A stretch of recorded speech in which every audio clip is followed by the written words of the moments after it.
suis directeur général de la Fédération des entreprises romandes Genève et je suis également secrétaire général de la Fédération des entreprises romandes, puisque nous sommes une fédération non seulement active à Genève, mais sur toute la Suisse romande, à l'exception du canton de Vaud, pour des raisons historiques. Ça tient au fédéralisme de ce pays.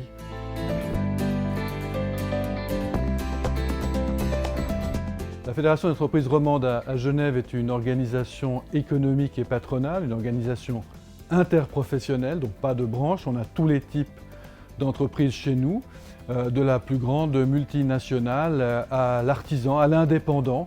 Et la moyenne d'ailleurs des entreprises chez nous a 5 employés. Donc on a un très très fort tissu de PME.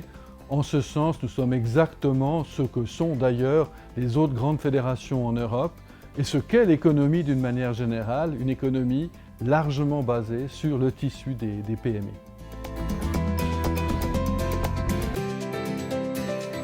Je suis entré à fin 1988 à la FER Genève.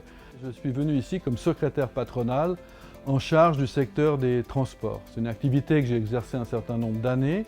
C'est rapidement, on m'a demandé de reprendre un des départements des associations professionnelles. C'était le département industrie et artisanat ainsi que le service juridique, ce que j'ai fait.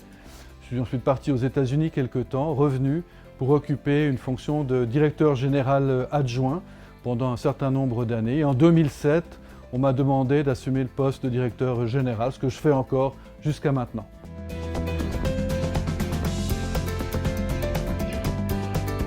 Des rencontres exceptionnelles, je peux dire qu'il y en a une qui était celle que j'ai faite avec Aung San Suu Kyi lorsque j'étais vice-président de la Conférence internationale du travail, mais je pourrais en citer évidemment beaucoup d'autres. Toutes les rencontres pour moi sont importantes.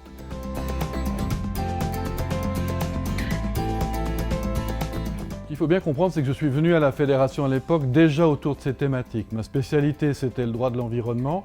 Je l'ai un peu abandonné parce que j'ai eu plusieurs carrières au sein de cette maison.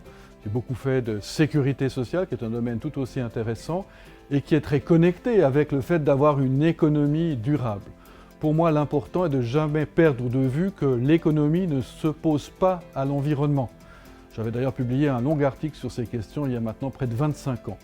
Je considère donc qu'il faut continuer dans cette voie qui consiste à faire en sorte que nous puissions continuer à donner du travail à un maximum de gens, avoir de la formation continue, à avoir également une sécurité sociale qui soit aussi solide que possible pour les générations futures. C'est fondamental, mais ça ne veut pas dire qu'on doit faire n'importe quoi avec la nature et avec l'environnement. C'est ce mariage des deux sur lequel on travaille depuis des années. On a participé à toutes les opérations Agenda 21 à Genève, que nous devons continuer maintenant et qui s'inscrit dans les principes de développement durable des Nations Unies, Horizon 2030.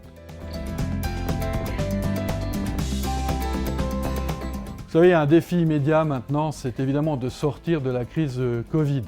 On a complètement changé notre façon de fonctionner depuis une année, que ce soit les entreprises, qui pour certaines ne peuvent tout simplement plus fonctionner, et ça crée des difficultés vraiment terribles pour beaucoup d'entre elles, ou que ce soit pour nous, où on a dû donner encore plus de conseils, d'assistance, d'écoute à nos membres. Alors, première des choses, il faut qu'on passe cette crise, j'espère qu'on va arriver avec les vaccins à le faire, et bien entendu, qu'on relance la machine aussi sereinement et avec autant d'efficacité que possible dans la durée. Il ne faut pas qu'il y ait un phénomène de rupture. Donc, premier des défis, c'est d'accompagner non seulement cette gestion de crise qu'on fait maintenant en demandant de préserver l'économie au maximum, mais c'est ensuite de pouvoir la relancer. Les défis à plus long terme, ce sont des défis que vous connaissez tous, en particulier le défi de la numérisation, son impact sur la relation du travail, sur l'économie en général, sur les systèmes financiers, nos fiscalités, notre sécurité sociale, la façon dont l'entreprise est organisée. On parle maintenant beaucoup de télétravail, c'est un exemple très concret d'une modification des rapports de travail. Il y a beaucoup de choses positives d'ailleurs par rapport à cela, puisqu'on peut mieux concilier vie professionnelle, vie familiale, ce qui est un des thèmes qui nous tient à cœur.